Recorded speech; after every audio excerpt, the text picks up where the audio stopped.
Who am I? The eternal question, am I right? Throughout my life, I've explored a series of relationships, and this includes not only my relationship with other people, but also my relationship with myself. In growing up, I've tried my best to figure out how I work and why I am the way I am. I'm still trying to figure this out. I'm a big believer in experiences and upbringing shaping who people grow up to be. I myself, through my experiences and through other people that I've observed, has shown me that. Who are others? Think of what you consider to be one of the most, if not the most meaningful memory in your life. For how many of you does that memory not involve another person?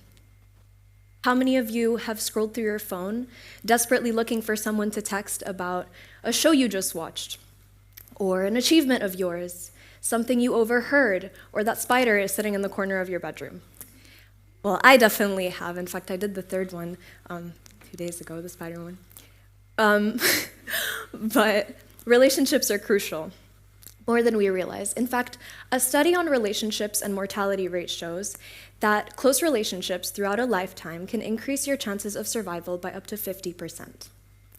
Another study on loneliness as a risk factor for depressive symptoms shows that loneliness triggers the same stress responses as physical pain does. Now, I'm not here to talk to you about psychological studies, but this is all to say that humans are wired to bond, not just emotionally, but biologically. Who was I before others? Put in a lot of different situations and surrounded by a lot of different people, I grew up walking with one foot on eggshells and the other on loving ground. I learned to read the air in a room before walking in case instead of being greeted with a big tight hug, I'd have to deal with either utter silence or a room that shook with every word. And uncertainty shaped not only how I grew up, but how I grew later on to love, to trust, and to attach. One of my first real experiences with attachment was with a friend that I had in elementary school. For a good laugh, this was me in elementary school. And I had never had someone that I so effortlessly called my best friend. It was like in the movies. There wasn't one without the other. We did everything together. We basically lived together at the age of like 11. And one day, it was like interest was suddenly lost, not only in our friendship, but in me as a person. And from there, the feeling of insecurity and inferiority that I had been so accustomed to throughout my life came right back. Like the tree of insecurity started growing out more and more. I guess that was one of my most determining memories that really sparked something in me, or maybe just expressed something that had been there all along. That crippling feeling and fear that everything was suddenly going to crumble at my feet when I least expected it. But after that, it kept happening. Over and over and over again. I would form a deep attachment, and then, just like that, in the blink of an eye, it would be gone. No matter how hard I tried to change myself to be easier to love, or adjust to what I thought they wanted, or make gestures to keep things exciting and new so that they'd want to stay for just a second longer.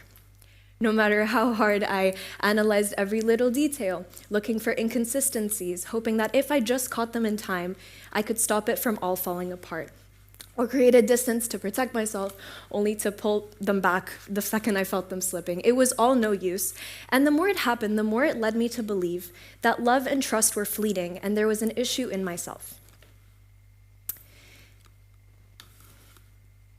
Now, what is the question? Who am I? Yes, but who do I become when with others? Well, thanks to all of these experiences and many, many more, I grew up with a great interest in psychology. And when I realized that I wanted to be better and learn what was wrong, I did some research and I came across the term attachment styles. The dive I did into this topic explained so much. It gave me words for things that I didn't know existed, and for me, that was anxious attachment. The anxiously attached are used to inconsistent forms of love. And this inconsistency and fear of unpredictability that it becomes is a great factor in how the overanalyzation feature is caused. The lack of stability is how we lack a sense of self, and which is why we cling to people later on to find a sense of worth. We constantly look for reassurance, and the most confusing part is even when we receive it constantly, we're actively looking for it because we don't trust it. And any perceived dismissal, any sense of conflict triggers panic and makes us literally feel like the world is shaking at our feet. My anxious attachment manifests in nights crying, thinking people I care about hate me based on a word they said, or the tone they said it in, or an action that I wouldn't have done in their place, and why did they do it, and a smile that was a little less wide than what I was accustomed to. Panic sets in when eye contact is a little less prolonged, body language is a little less warm, and when I ask for the millionth time today if everything is okay, and they say yes in a way that doesn't feel quite right.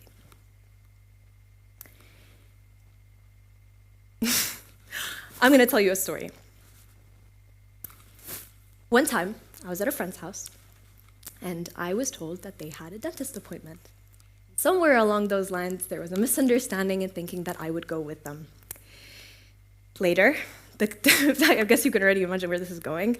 Later, the time of the dentist appointment came, and I realized that there had been a misunderstanding and that I would not go with them, and that was the end of our day together. I went home, went in my room, and spiraled. I'm so stupid.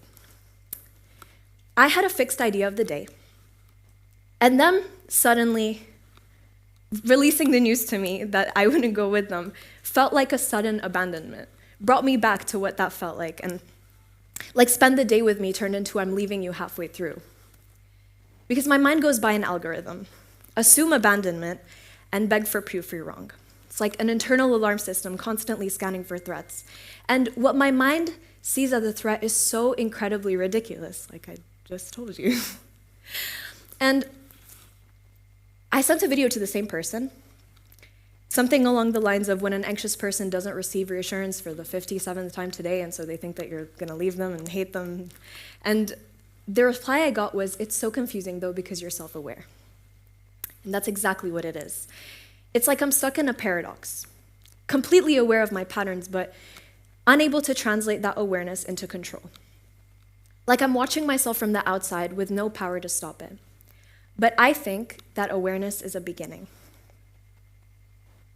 Whenever I hear that little voice in my head saying they hate you, did you hear what they just said? That means they're gonna leave you. I pause, take a step back, take a breath, and I implemented this strategy into my life. I call it the Maria snap out of it table, but you can call it whatever you like. On the right, there's the irrational thought. My perception of the event and the reaction I'm inclined to have because of it. On the right, there's the rational thought, or what my mind won't let me believe is actually the case. The night of the dentist incident, on the right, I wrote something along the lines of, I wasn't prepared for it, felt abandoned. And on the right, I wrote that it was all just a misunderstanding. It feels so obvious, right? So the question here is, how can I change? How can I change? Well, this is my first step, and will hopefully lead you to take yours. Who do I want to be when with others? I hope we're all able to reach that. Thank you.